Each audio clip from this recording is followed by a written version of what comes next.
Hi, this is Ken Go with the Oregonian, and here are my three things to watch this week in college football. First, Oregon State and Utah. Thursday night, 7 p.m., Reser Stadium. It looks like the TV hassles have been worked out. Most people will be able to see the game. Important clash for the Beavers. Oregon State's 4-1, but their 4 wins aren't going to impress anybody. This beating Utah would. The Utes are 20th ranked. They have a very good pass rush, excellent special teams. It's going to be a very difficult game. I think Oregon State to win is going to have to run the ball effectively and keep the heat off Sean Mannion.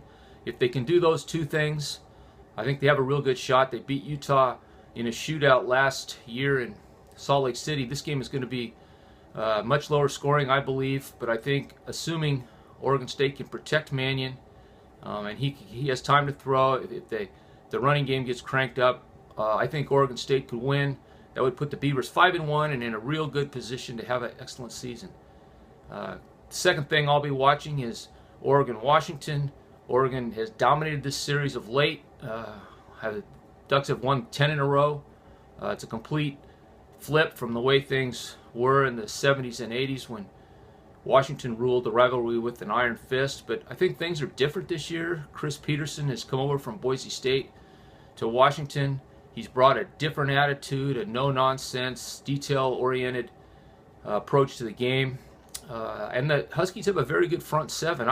I think Oregon's going to struggle a little bit to move the ball. The Ducks look like they had ironed out a lot of their offensive problems last week while beating UCLA, but this is going to be a different story. I think Oregon will win, but I don't think it's going to be easy.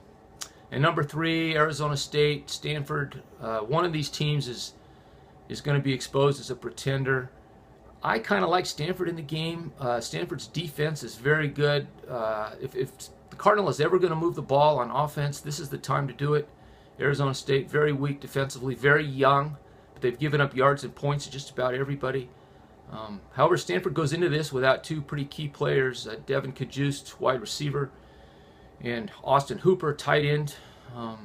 Big game for Stanford. The Cardinal has some flickering hopes of being able to win the Pac-12 title and make it to the national championship playoffs. They're going to have to win this game to do it. Okay, that's Ken Go, the Oregonian. Those are my 3 things to watch this week in college football.